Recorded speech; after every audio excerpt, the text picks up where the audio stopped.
Okay, today we continue with our discussion of football nicknames from Zimbabwe.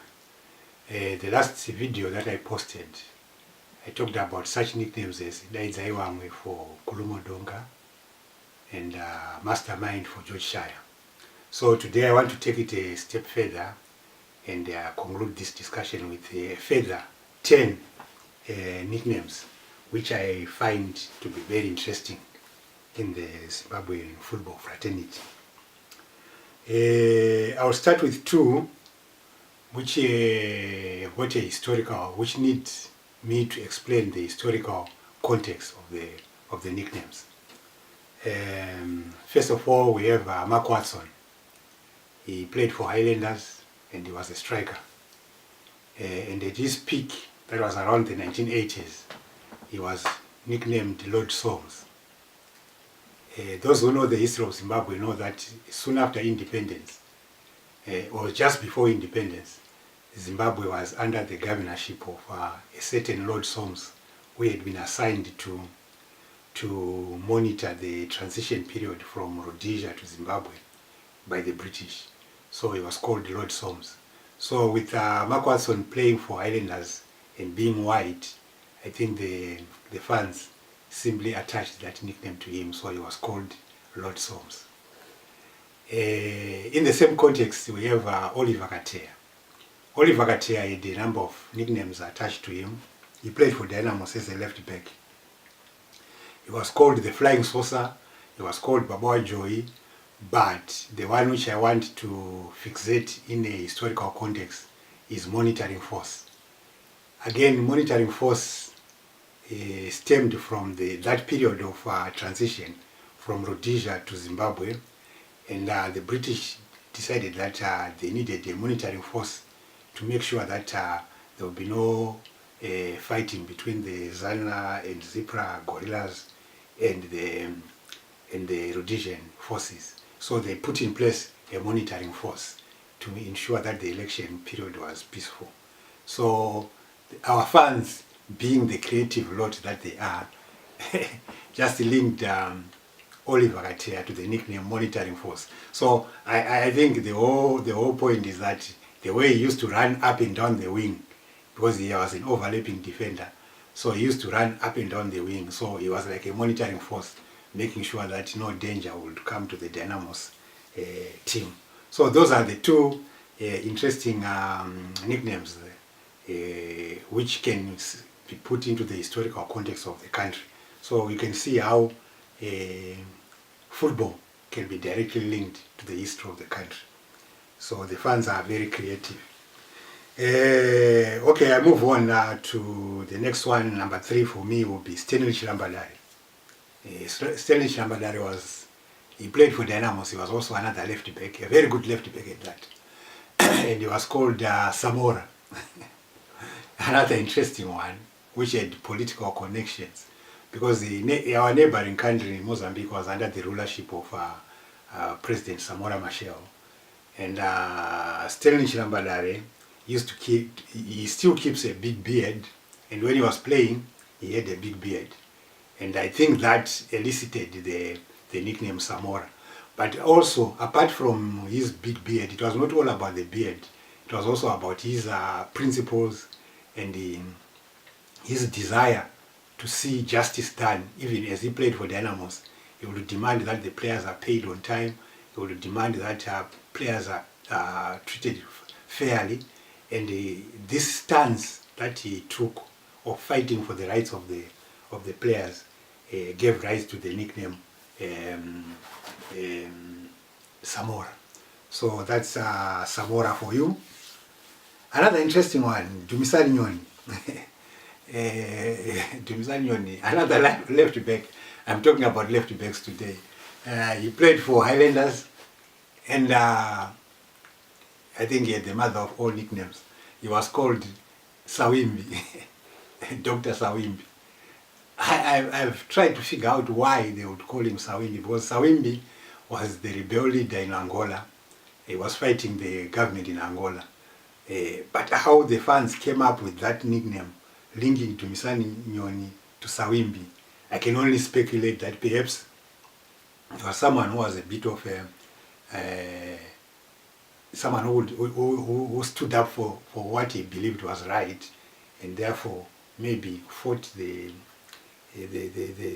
leadership of Highlanders. Like at that time players used to be treated unfairly. So there will be one or two players who would stand up and say, no, we cannot accept this. So maybe that is the reason why he was given the nickname Savimbi, Dr. Savimbi. Again, that it has a political relationship. Let me move on to Louis Coutinho. Louis Coutinho was called Mangeja. Mangeja is slang for big man, something like that in Zimbabwe. So if you say Mangeja, you're simply saying hello big man, something like that. So apparently, according to Charles Mabika, the reason why he gave him this nickname, it is Charles Mabika who gave him the nickname Mangeja. He gave him that nickname because every time Louis Coutinho greeted someone, he would say, how are you, Mangeja? How are you, Mangeja? Something like that. So he eventually gave him the nickname Mangeja for big men. Number 6 for me is George Rollo. George Rollo was called TNT. There was one time when he played a game during the night and he hit a powerful shot which almost tore the knot. It actually tore the nets. And after the match he declared that, tell them that TNT is back. TNT, dynamite, is like dynamite. So because of that powerful shot, he called himself TNT. So that name, I remember that caption when he declared, tell them that TNT is back. He was returning from injury. So that name stuck with him, TNT. I'll talk about my brother next, Mkoma Charles Banda. He played centre back for Cape United, and he had an interesting nickname. He was called Raw Meat.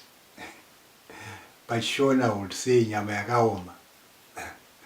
But raw meat simply means he was tough tackling. He was a tough tackling defender, and he was a no-nonsense defender. I asked him why he was given that nickname, and that is the explanation he gave me. He said he was a no-nonsense and tough tackling defender, and fans just said raw meat is raw meat, tough to beat. That's the reason why he was given the nickname. The next one is David Mchinerip. David Mchinerip was called Fembera Fembera. I will explain that in English. Fembera Fembera is like, guess what? That's Fembera Fembera. I can only assume, I didn't have an opportunity to find out why he was called Fembera Fembera, but I can only assume that it is simply because he was unpredictable. He never knew what he would do next. Whether he was going to hit a shot, whether he was going to pass the ball, and he did hit some powerful shots, like some 40-meter drives. So he never really knew where the ball would land. So the fans just gave him the nickname Fembera Fembera. Another interesting one. And let me give you another one. James Matola, tough tackling defender, very good in the air, and for that he was given the nickname Van Damme. Van Damme. Those who have watched the films, those who follow films, they know about Van Damme. He was a powerful fighter, and James Matola took no prisoners. He would go for any ball in the air with his head. He was so brave, and fans simply said he's Van Damme because of that. So that's another interesting one. He played for Dynamos and Seko United. And then we have Kaitano Tembo. Kaitano Tembo was called Munomtema. Another interesting one. I'll try to explain it in English. Munomtema, like black man, something like that. I can only assume that he was given that nickname because of his complexion. He was very dark in complexion. So they just called him Munomtema. Tough tackling defender, very good. And I understand he's doing very well as a coach in South Africa with SuperSport. So that's a very good thing. one more before I give you the bonus ones. I'll give you one more. Norman Mapeza was nicknamed Muchina Wemajuzi, like a knitting machine. Our fans are so creative. I love our fans. They are so creative. They called Norman Mapeza Muchina Wemajuzi, which is like a knitting machine. And this is because of his style of play. He was so neat. He was tidy. He never lost the ball.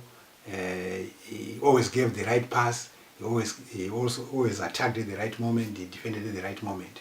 Except for that blunder against Zambia, I think he was one of the best defensive midfielders, left back, right back that you could ever see. He was very versatile.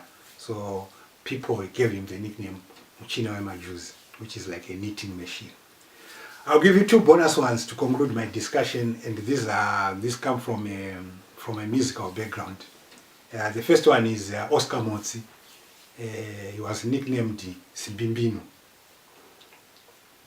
And the reason why he was given the nickname is because during his playing time, the Bundu Boys, which was a very exciting musical group, sang the song Simbimbino. And that song topped the charts, and it was very popular around 1987, 1988. And it is exactly at that time that Oscar Motsi came to the fore. And he was a very energetic young man, always full of energy in the middle of the park. And I think because of that, fans just said he's Bimbino, because the story of Bimbino is the story of the child who tries to help his son, his father, solve a certain problem which he had created himself. So Oscar Motsi became known as Bimbino. And I think that he relates to the Bundu Boys, which was one of the most powerful groups, musical groups during that era. Okay, then the last one, which I'll give you, which has got a musical background also, is Blessing Makunike. Is one of my favorite, the late Blessing Makunike, one of my favorite players. He was nicknamed Yogo Yogo. And Yogo Yogo was another musical hit from South Africa. So during his peak, fans just thought about the song Yogo Yogo, and they gave him that nickname.